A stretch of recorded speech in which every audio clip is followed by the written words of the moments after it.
Right, we're live. Hello, and welcome to Irish Football Fan TV. It's myself, Paul, and I'm joined by Tom. We're delighted to be talking about an Ireland away competitive win.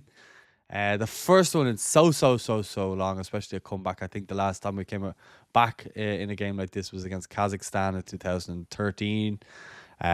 Noel King was manager there. Everyone remembers that interview with Tony O'Donoghue. That was a bit prickly, but here we are. We're off the back of a win finally in the UEFA Nations League. Talk to me. Oh, it's brilliant, isn't it? Like we've been for so long, it feels like kind of on here doom and gloom about Ireland, but it's brilliant just to be talking about a win, as you were saying, just about competitive games, especially. I think it was the anniversary only not too long ago of the James McLean goal in Wales. And I think that's 7 years ago. Since then, only four competitive wins, which is amazing stat. And now only 3 games into Hamers. I know we criticised them a little bit after the first 2 games, but I mean, this is all we asked for: beat the team you're supposed to beat, and we went out and did that. I think that was a game we probably draw or maybe even lose in the past, and we went out and got 3 points. So hopefully, this is maybe a turning point going forward.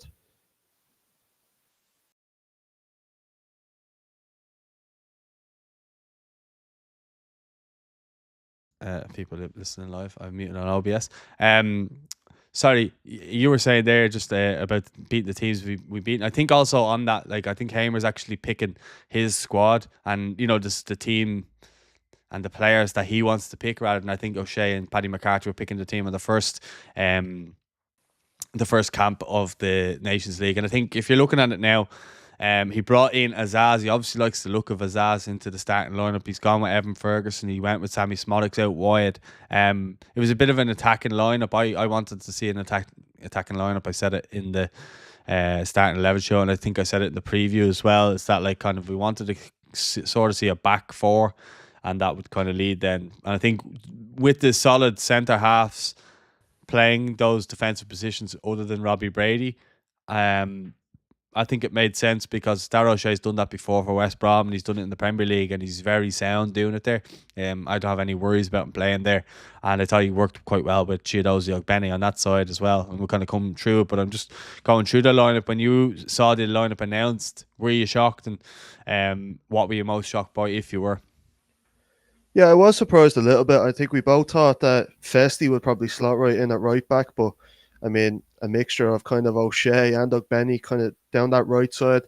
Azaz, I think we were all surprised by coming straight in after only being picked in the squad for the first time by Hamer this time around and thrown straight in the starting 11. Cullen was brought in, probably not a surprise there too much. I think you predicted Brady at left back, and I predicted Scales at left back. So I think we both take points for that one, seeing as they both got on the score sheet. Hang But on, have you got an apology to make to Robbie Brady? I do actually. To be fair, he was phenomenal. Like all game, I thought he was well deserving of the man of the match. But I mean, my man Scales got a goal as well, so I'll take that too. Yeah, listen, Uh, absolutely.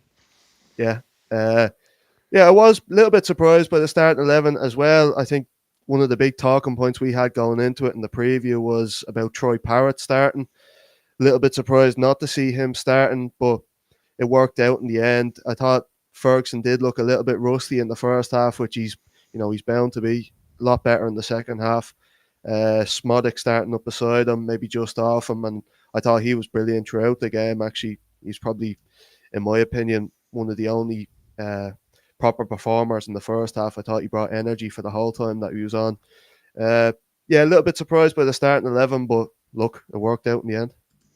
Yeah, listen, obviously, when I saw it, I actually had Shane Duffy on giving me stick about the team that I went with. But I do often in them starting 11 shows throw a little bit of a bomb in so that people might get involved and kind of give their 11 as well. I thought putting Jason Knight in there did exactly what I said he would do and give us that energy.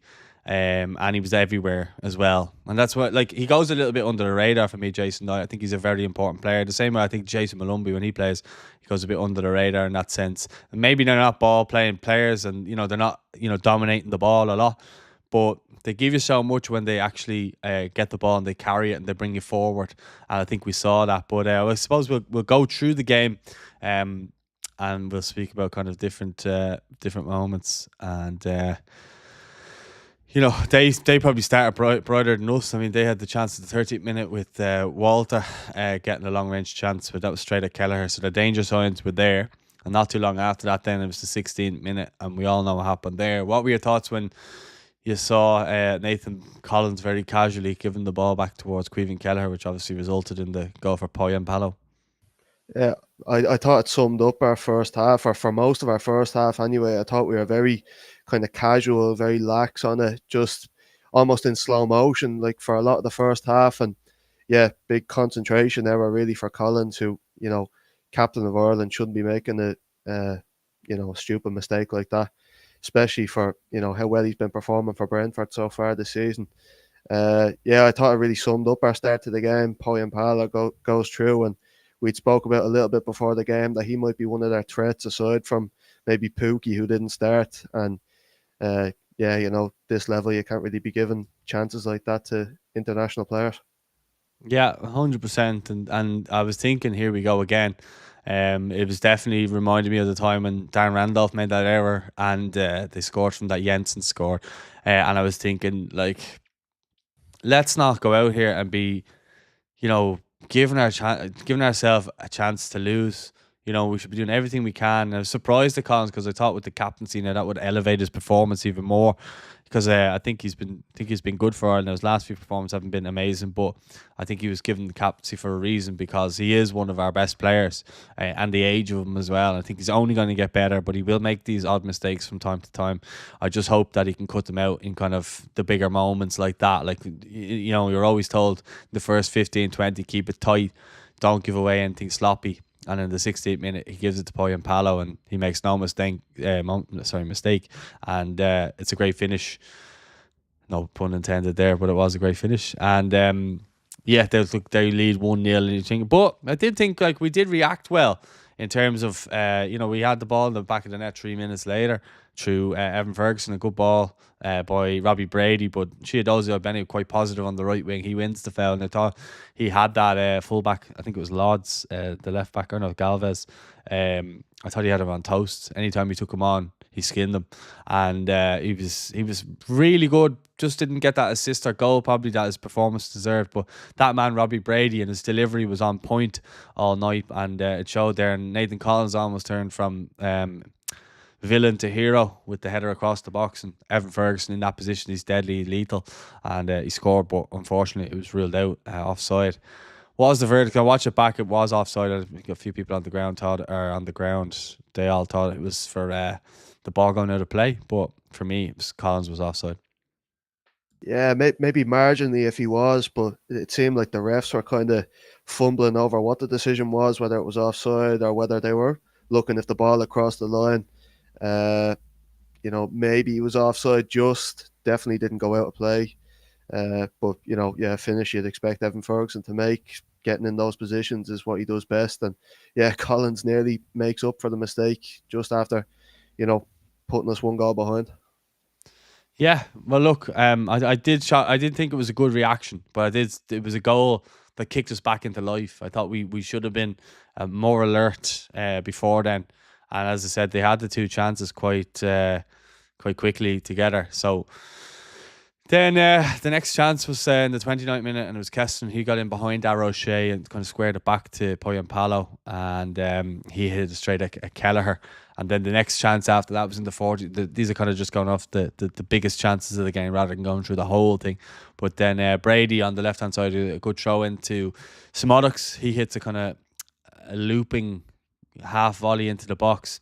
And I think it was Evan Ferguson kind of got like an acrobatic sort of effort on goal. And Nathan Collins is just too slow to just get a little toe onto it, and the keeper claims it. And that was the last chance kind of going into half time. Half time, it was 1-0. What were you thinking of half time? Considering we were making chances and stuff like that, but we did obviously concede the goal, and in the manner of which we conceded it. Yeah, like we did have a little bit of a go at the end of the half. The chance for half chance for Evan Ferguson there made by Smodics, and the goal that was ruled out. But overall, I thought we were poor in the first half. I thought it was kind of a continuation of the last two games. I thought we were really slow on the ball, didn't really look to create anything, take any risks, concentration mistake at the back. But other than that, I thought we were kind of just casual in general. But we did have a go at the end, and that kind of I don't know if that sparked what came in the second half, or whether it was the team talk or what. Because I'd say he was probably going mad at you know a lot of what he's seen in the first half. I know we did have a little bit of a go, but I thought largely I was pretty disappointed in the first half. Yeah, I was kind of thinking the same, but it was more a case of deja vu. Of we've seen this story before so many times. We've seen this script. We know how it goes. We go a goal down, and we just don't know how to recover from it. And that's why I was pleased by the reaction to see us almost put the ball in the goal straight away. Because I think psychologically, when you're in matches and you play football, I play football, and at any level, when you're kind of under the cosh, or you're down by a goal, and you get a goal that's disallowed, but you've scored a nice goal, and you've shown that you can put the ball in the net. So next chance you get, you're gonna do it. And I felt as though that's kind of the way we felt. Hamer spoke in his press conference after the game, saying that he told Nathan Collins, like, look, shit happens, nothing happened tactically wrong, and let's go out to the second half and let's turn things around. I thought that was a good attitude, because we've fallen on this kind of attitude as, oh well, we made a mistake, so we just have to deal with our mistake, instead of going, no, look, the mistake happened, let's forget about it, let's get the win, let's get back in the game, and then let's get the win. And ultimately, that's obviously what we did by full time. But we're just kind of going into it then. Smodics had a chance in the 50th minute from a corner. Liam Scales' header kind of fell to him, and at that stage I was thinking, is this going to be one of them days? But we didn't have too many clear-cut chances at that stage. Like, it wasn't if we were hitting the bar, or we were hitting the post or anything like that. Our chances were a bit weak. As I said, just before halftime, the Ferguson shot was a bit weak. The Smodics chance was a bit weak as well. So it's just these kind of chances that were kind of half chances, and we weren't turning anything into real big chances. Now, they kind of gave us a little bit of a scare a few times in the first half, but then after that, like in the 55 minute, again, Chiodozio Bene drawn in a foul. Not Liam Brady, that's his brother, Liam Scales. Robbie Brady, again, delivery's unbelievable. He put the ball in for Liam Scales, and just like he did for the ball for Nathan Collins, inch perfect. And Liam Scales finds the net, and I think a lot of people were in shock there. It was like, happy that it fell to Scales, because he's in form with Celtic. And I think that goes to, again, show why you play players in form. Because when you play players in form, you see the difference in luck.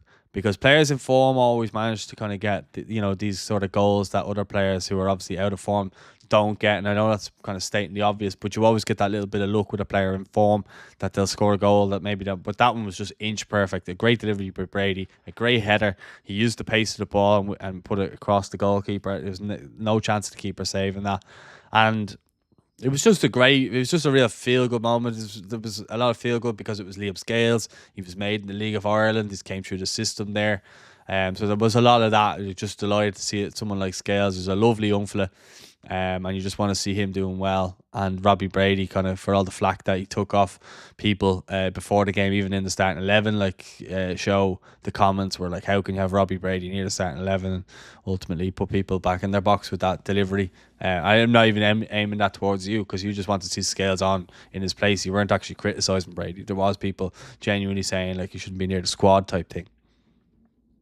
Yeah, no, and it was what we deserved based on how we started the second half. It was huge difference. Like, it was night and day compared to the first half, in my opinion. I thought, especially in the middle with Knight and Cullen, the intensity, the tempo, we really kind of worked to make that chance, and we got the free kick, and then, world class kind of ball from Robbie Brady, and Scales rises up and heads it home. But I thought it was just exactly what we deserved based on how we started the second half.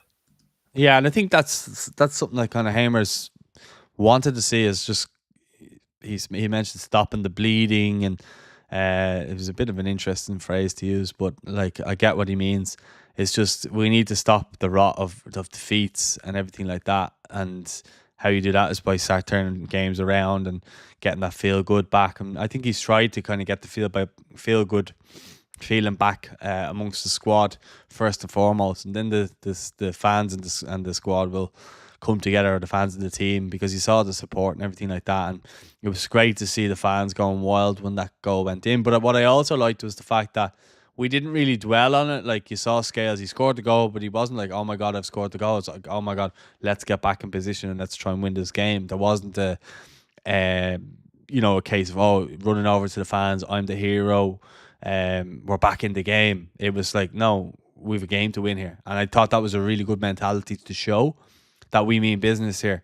And it was just that goal that gave us the belief, I think, then to go on and be more positive. And I thought it kind of gave a lot of players in the squad an extra 10% to keep going until the subs came on. Like Ferguson, I thought he didn't look 100% fit, but it was a great game to kind of get him minutes. And I think he could actually end up being really good against Greece based off getting the minutes in this game. He brought on Troy Parrott. He brought on Jamie McGrath for Azaz, who I thought Azaz again was good as well. Probably had a bit of a quiet game, but I did think he was trying to get on the ball. He was trying to be positive. He was trying to be direct, and I think that's all we can ask for our players. There was an aggression to our play that I haven't seen in a while, and there was also a case of, if we have to go long, we'll go long at times as well. And I just thought we've waited so long to kind of see an Irish performance like that, where we've been aggressive in our press. We've shown that bite, that hunger.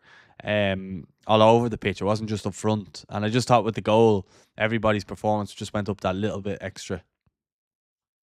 Yeah, like you said, after we scored, I don't think we kind of sat back. We didn't, just admire ourselves or anything. We got right back to it. And I thought for the first half an hour, probably of the second half, we were brilliant, just all over the pitch. Ferguson, like you said, did start the first half probably a bit rusty, but I thought he grew into the game as it went on. And, we'll come on to it now. I thought we were brilliant in the first half an hour, but when the subs came on, even though I did agree with those subs, I thought they were the right subs to make. Parrott and McGrath coming on for Ferguson and Azaz, I thought they were the right subs to make. I actually thought the level kind of dipped a little bit when Finland brought on their subs. It seemed like it made a big impact, and it almost felt like the momentum had swung back in their direction. I know Kamara had a big miss from just outside the box that he just flashed kind of past the top right post, I think. But yeah, the momentum seemed to swim back their way, and you're kind of thinking, Yeah, that was just after the goal. So in the 62nd minute, that was Pojan Palo kind of receives on the edge of the box, and he laid it off to Kamara. And probably against a better team, or even a better opposition, that could have been a goal from that position. How many times have we seen players score from that position? And then the 72nd minute, sloppy defending from our defence, which I didn't think was the case throughout the game, but just in that particular scenario, as you said, their defenders coming on and doing well. And Galvez nearly scored from the kind of left back spot. He hits it across the goal, and Pookie nearly gets on the end of it. But that's when he makes the subs literally a minute later, and Ferguson and Azaz come off for Parrott and McGrath. And then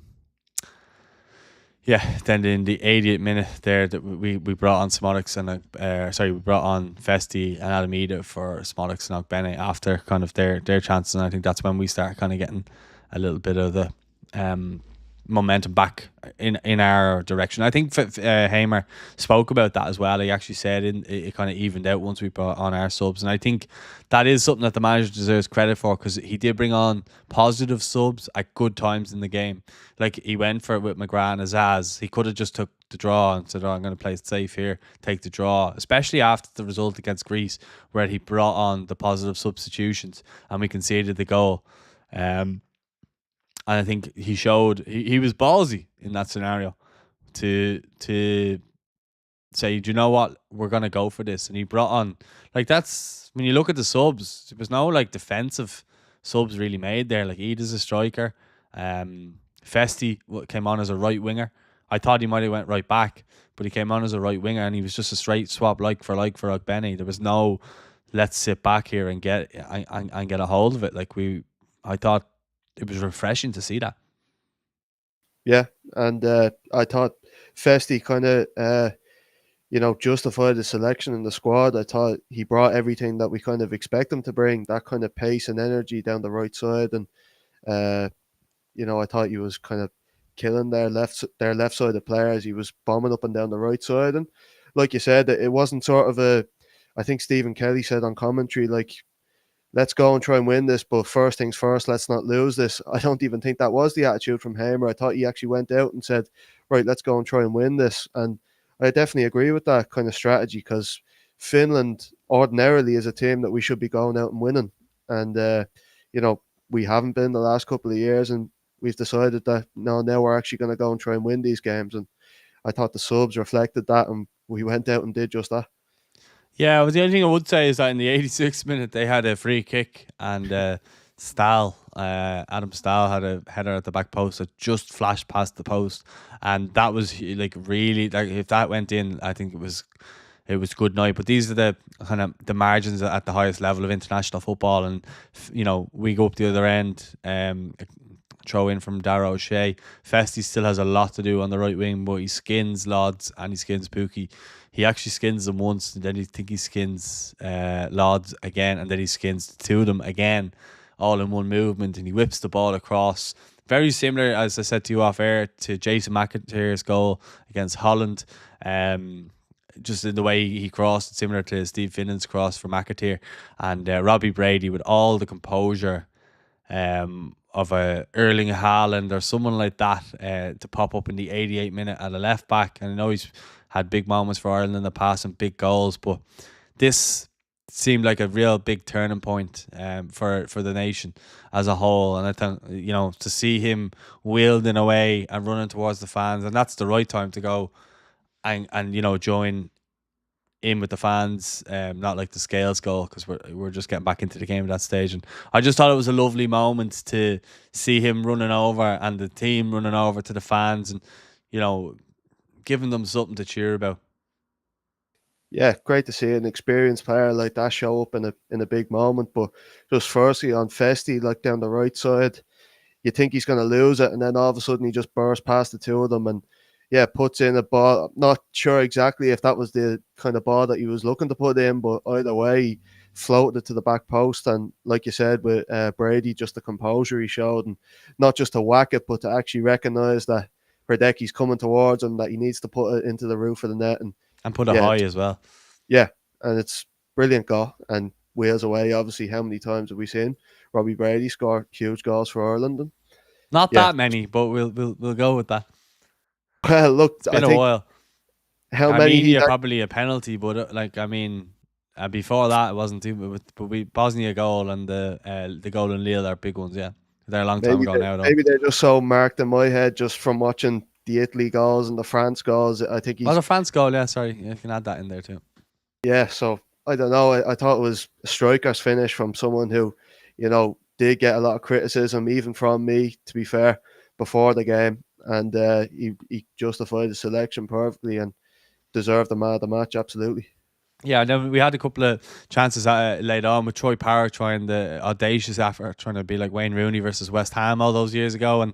And then he had the strike on the edge of the box, which went straight to the keeper. Done okay when he came on, but if you're a Hamer, I don't know if you're going to start him next game, because he didn't do enough for me to kind of warrant a start. I think before the game, I would have said he would have warranted a start for his club form, but for Ireland, I'm not so sure. I think Evan Ferguson did put in a good shift and he did look tired. And I know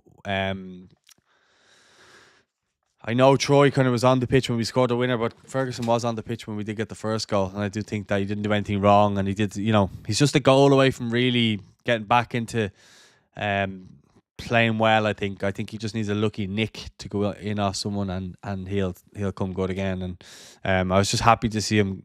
He looked like he was enjoying his football, but he's just looked like he's lacking that slight bit of pace, and that'll come from match sharpness and match minutes as well. And I'm hoping now that he'll kick on. But look, I wouldn't be upset if Troy or Evan started, like whichever one, because I'm actually delighted now that we have players who can come in and do a job. And if one's not performing, we can bring on another, or you can bring on Alameda, and Simonics can play in a number of different positions if needs be. And he went to number 9 at one stage before Troy came on as well. So even Mike Johnson didn't even get on. He's another option going forward.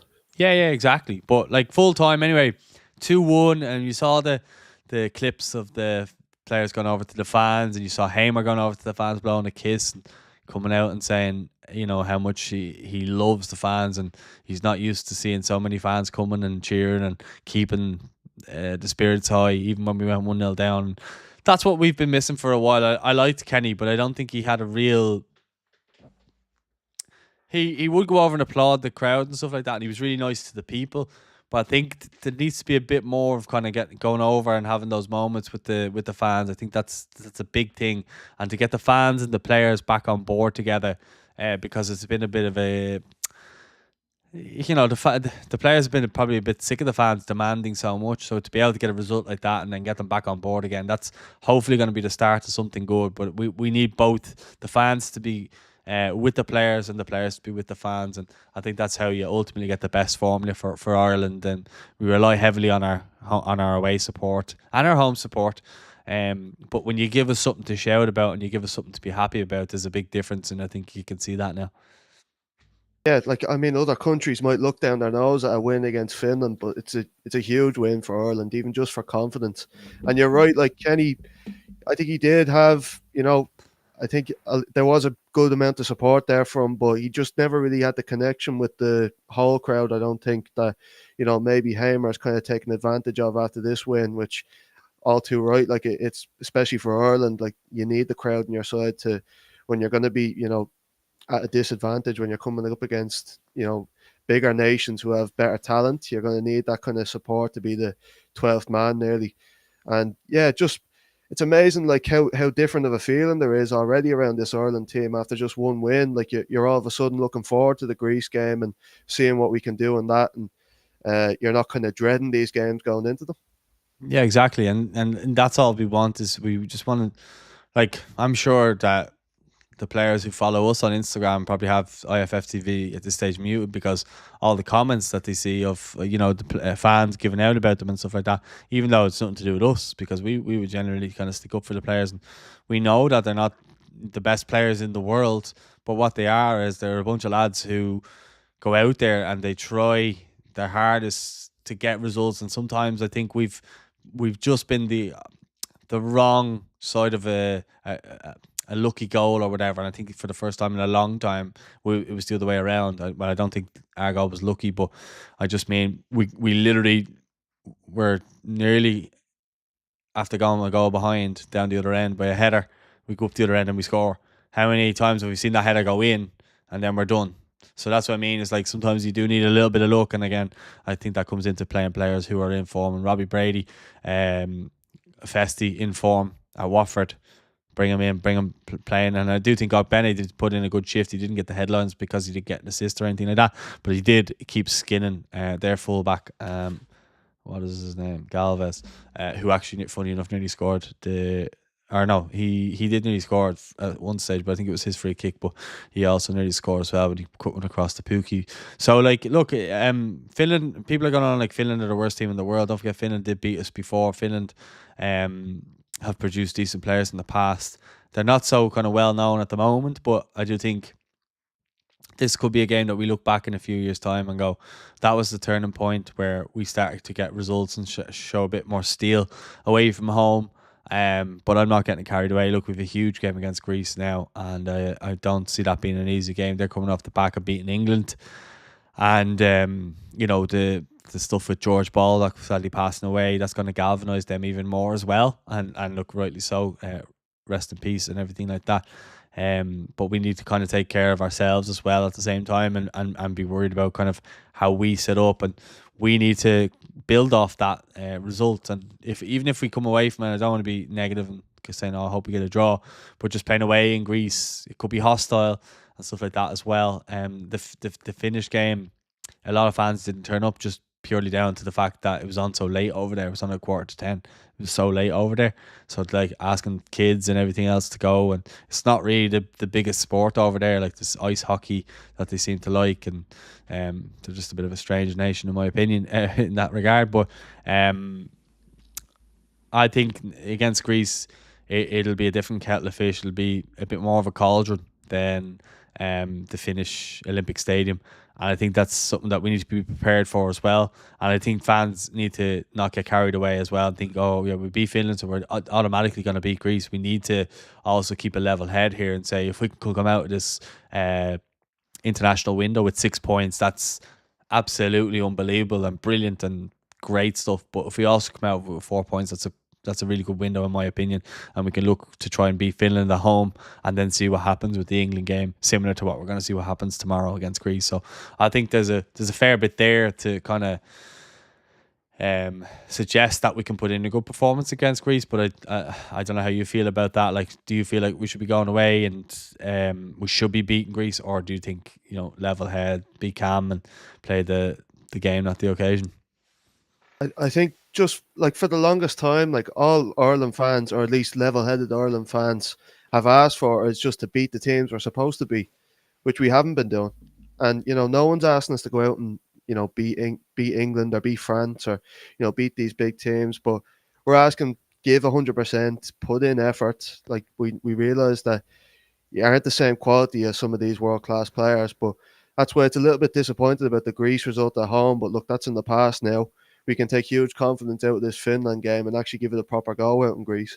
If we take, especially large parts of that second half performance into this Greece game, then we actually have a right shout at getting at least a point or maybe even more. I'm not going to get ahead of ourselves here. Like, Greece are a very good team, like they proved against us and like they proved even more in Wembley. But I think if we can kind of replicate some of what we did, especially in the second half, then we can actually, go out and get a result there. Yeah, no, I would agree. I think we just need to start, I suppose, starting games well, and then building and building, building, and then hopefully start winning games. But I think it's good. Like, for the first time in a long time, we have players where we feel a bit confident to bring in players off the bench, and strikers. I mean by that, and hopefully after obviously what we've seen with Aaron Connolly coming out with his issues, that hopefully he can kick on now at Sunderland. And if he can, he's a great option as well. Like we spoke about Smolix being able to play in different positions, but if Aaron can get himself right and get himself playing, he can play that left wing forward position or anywhere across the front three. His pace is frightening, and I think he has a goal in him as well. And he can score kind of all different types of goals, and the fact that he has the pace would scare opposition. We saw that against Portugal. So he could be a good option to come back as well. And then all of a sudden we have quite a decent squad there. But I think it kind of shows as well the fact that he's put the stamp on.